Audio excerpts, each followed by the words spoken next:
Hey, salut tout le monde. Bon, une petite vidéo vite fait. Bon,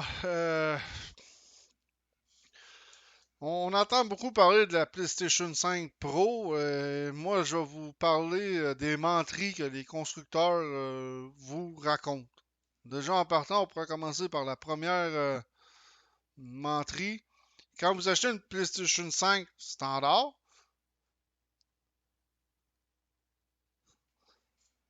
elle dit qu'il a fait le 8K. La PlayStation 5 standard ne fait pas le 8K. Impossible, impossible, impossible. 4K, oui, premier, mais en 120 FPS, j'y crois pas trop non plus. Parce que moi, c'est sûr, quand je joue à Horizon Forbidden West sur ma télé 4K, je suis pas sûr que ma console présentement elle roule à 120 FPS. Surtout quand il s'agit d'une télé de 42 pouces en plus. Parce que plus l'écran est gros, plus c'est demandant pour la machine. C'est la même chose pour un ordinateur aussi. Plus vous jouez sur un gros écran, plus c'est demandant. Plus l'écran est petit, genre, moins c'est demandant. Ça... Fait que déjà ici, c'est déjà une menterie que la PlayStation 5 conventionnelle de base ou standard ne fait pas le 8K. Mais ça a été un argument de vente pour Sony quand ils ont sorti la PlayStation 5 en 2020. On va regarder les spécifications de la PlayStation 5 Pro. Encore là, c'est des leaks, c'est pas. On ne sait pas encore qu'est-ce qui va être vrai, qu'est-ce qui est vrai, qu'est-ce qui est faux.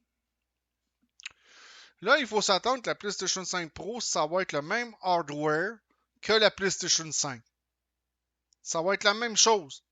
C'est la seule affaire que Sony a pensé, c'est qu'ils ont décidé d'overclocker la puissance de certaines composantes, comme le processeur, la carte vidéo euh, et la mémoire vive. Mais ça va rester exactement le même hardware que dans une PlayStation 5 standard. Déjà en partant. Il n'y a pas vraiment d'innovation du côté de chez Sony. Là. On n'aura pas un nouveau processeur de nouvelles technologies. On va encore avoir les bons vieux processeurs AMD Zen 2. Déjà en partant, ça commence pas très bien. Selon moi. Moi, si j'achèterais une console, un refresh de console, je m'excuse, mais il faut qu'il y ait une bonne différence. Puis il faut que le hardware a été mis à jour par rapport à l'ancienne machine. Autrement dit, nouveau processeur, nouvelle carte vidéo, ainsi de suite. Et ça ne sera pas le cas pour la PlayStation 5 Pro. Fait que ici, on compare la PlayStation 5 standard, la mémoire. Bon, ça, il n'y a aucun joueur à l'œil nu, et même en jouant, qui vont voir la différence. Il n'y en aura pas de différence à l'œil nu. Le monde ne la verront pas.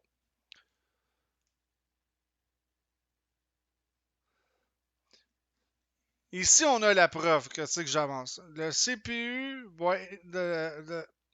le CPU est identique de la PlayStation 5 standard. C'est le même CPU. The CPU is identical to the standard PS5. C'est le même CPU que vous allez avoir. Sauf, however, the Pro has high CPU frequency mode, which take the CPU up to 3.85 GHz. Autrement dit, ils ont pris le même CPU, puis ils l'ont juste overclocké. Ils ont les overclocks, c'est ça, on augmente la fréquence du CPU. On peut augmenter la fréquence des mémoires vives sur un ordinateur. On peut augmenter la fréquence aussi du GPU d'une carte vidéo. On peut overclocker ça sans trop de problèmes. Et ça va donner 10% de performance de plus. Vous allez gagner 10% de plus comparé à une PlayStation standard. Côté performance, côté processeur. Oups. Côté processeur. Il faut le faire quand même, les amis. Fait que déjà en partant, déjà en partant, je suis même pas convaincu d'acheter une PlayStation 5 Pro. Pour l'instant, pas convaincu, mais pas du tout. Je vais garder pour ma PlayStation 5 standard Spider-Man Edition. Parce que oui, j'ai la PlayStation 5 Spider-Man Edition. Ouais. High CPU frequency more power is allocated to the CPU and will downclock the GPU around 1.5%, resulting in roughly 1% lower GPU performance. Ce qu'ils disent ici, c'est vu qu'ils ont augmenté la fréquence du processeur de la console, ça veut dire que ça va consommer, il va consommer plus d'énergie. Autrement dit, il va y avoir plus d'énergie allouée pour le processeur et un peu moins d'énergie allouée pour le CPU. Bon, le CPU il va fonctionner, il va perdre 1% de performance. C'est sûr que c'est pas beaucoup, 1%. On verra même pas la différence à l'œil nu. C'est juste que sur papier, c'est un peu nono par contre. De ce côté-là, on augmente les performances des vieux processeurs. En faisant ça, on va allouer plus d'énergie pour le processeur vu que l'horloge, vu que la fréquence a été augmentée. Et à cause de ça, le CPU va perdre un peu de performance. Le GPU va perdre un peu de performance parce qu'il va avoir moins d'énergie allouée pour lui. Wow! Vraiment! Super les amis! Hey, super les ingénieurs quand même qui ont pensé à ça. Je ne sais pas où est-ce qu'ils ont dormi, là, qu'est-ce qu'ils ont fumé ou qu'est-ce qu'ils ont consommé. Là. Ça n'a pas de Christy de bon sens. Tu sais? Fait que la PlayStation 5 fonctionne à une fréquence plus élevée que le standard. Il n'y aura pas vraiment de différence. À l'œil nu, là, le monde qui m'a gamé, là, la PlayStation 5, ouais. 35% plus de performance. En tout et partout. Ouais. J'ai bien de la misère à croire ça. Ben de la misère à croire ça. Ça, pour moi, présentement, c'est mon opinion. Moi, je travaille en informatique. Fait que, tu sais, j'en vois de tous les couleurs. Je suis habitué de monter des ordinateurs de gaming à longueur de journée parce qu'on en. Excusez. Parce qu'on en vend quand même pas mal. Je parle d'ordinateur gaming custom. Tu sais, moi, ça me fait rire qu'ils disent que ça me fait rire que Sony dit que sa PlayStation 5 Pro va être aussi performant qu'un ordinateur de gaming. Voyons non. Ça dépend quel ordinateur de gaming. Ça, on est consentant. Bon, on va parler de la carte graphique. Bon, 45% plus vite que la PlayStation 5 standard. J'ai un peu de misère à croire ça parce que je pourrais savoir, il booste la carte graphique qu'il y a dans la PlayStation 5 présentement avec un niveau de fréquence plus élevé. Mais j'ai pas trouvé la fréquence de la carte vidéo présentement jusqu'où qu'ils l'ont overclocké. Pas capable. 2-3x, du ray tracing à 2-3x, puis 4x dans certains cas. Moi, ils me font rire avec le ray tracing. Ça prend énormément de jus, le ray tracing, sur une machine. Sur un ordinateur, ça prend beaucoup de jus. Puis on parle d'un ordinateur très performant. Ça lui prend énormément de jus, de ressources. Fait que pour une console de salon, qu'elle sera en ray tracing 4x, ça, dans certains cas, ça, j'ai de la misère à croire ça. Moi, je pense que j'aurais mis ray tracing 2x peut-être, puis 3x peut-être dans certains cas. Mais j'ai de la misère vraiment à croire ça présentement.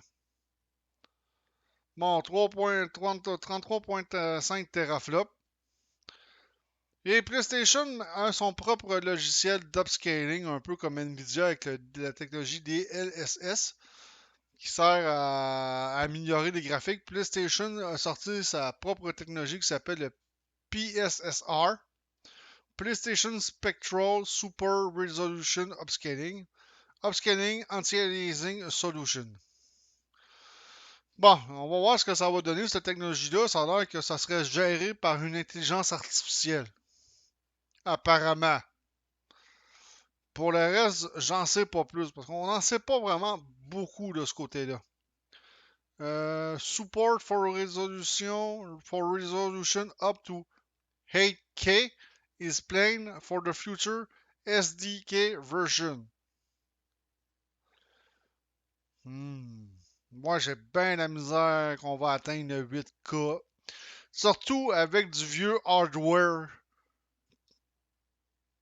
de la console. C'est parce que c'est du vieux hardware qu'ils mettent dans leur PlayStation Sony. Faut pas se le cacher. C'est de la technologie Ryzen Zen 2 pour le processeur déjà en partant. Là. En partant. Moi, le Zen 2 que j'ai eu un AMD 3800X en 2021.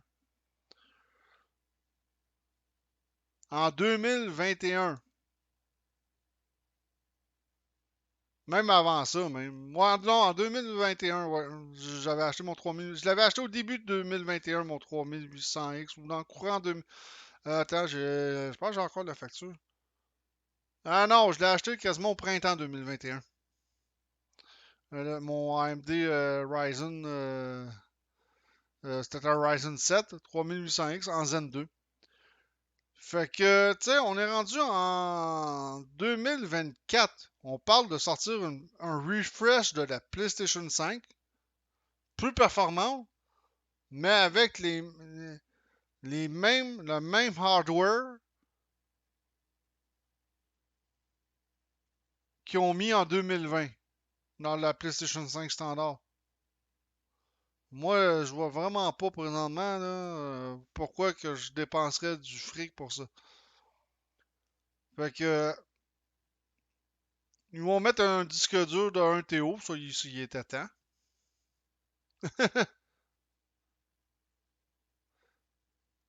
Il va y avoir aussi un lecteur détachable, mais d'après moi, la console va venir quand même en deux versions, la PlayStation 5 Pro, soit 100% digital avec lequel on pourrait rajouter un lecteur plus tard, ou l'acheter directement avec le lecteur Blu-ray intégré qui va être quand même détachable. Ça, la PlayStation 5 Slim, c'est ça qu'elle offre aussi présentement.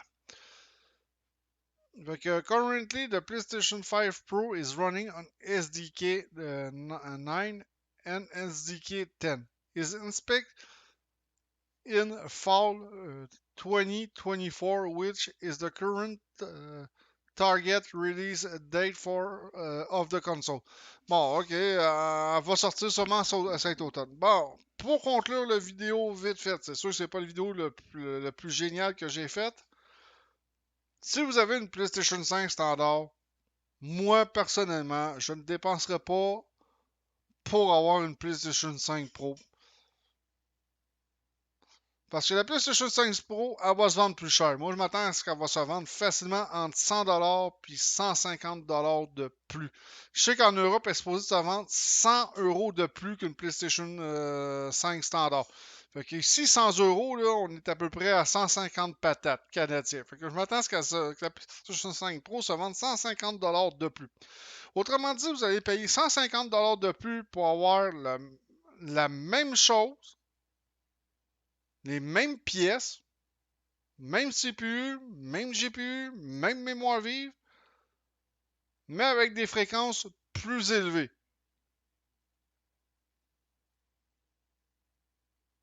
C'est exactement ça que vous payez. Il n'y a aucune nouvelle technologie dans la PlayStation 5 Pro. C'est la même technologie que la PlayStation 5 standard, mais avec des fréquences de roulement plus élevées. Puis ils vont vous charger facilement 150$ de plus pour ces changements-là. Puis vous verrez peut-être pas vraiment de différence de ce côté-là. À l'œil, vous verrez pas vraiment de différence entre une PlayStation 5 standard et une PlayStation 5 Pro. C'était la même chose pour la PlayStation 4 Pro. C'était à peine plus performant qu'une PS4 Slim, la PS4 Pro. La seule différence, c'est sûr que si une PlayStation 5 Pro pourrait valoir la peine pour une chose si vous voulez faire jouer avec le PlayStation VR 2. Vu que le PlayStation VR, ça consomme énormément de jus sur la PlayStation, côté ressources. C'est sûr, peut-être, pour le PlayStation VR 2, il y aurait peut-être un petit avantage d'avoir une PlayStation 5 Pro. Mais en dehors de ça, il y a à peu près zéro avantage. Il n'y a, pas vraiment d'avantage en dehors de ça. C'est vraiment, là c'est de la poudre aux yeux selon moi.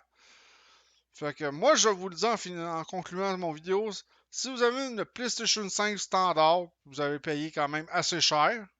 C'est au-dessus de 600$ une PlayStation 5 présentement standard.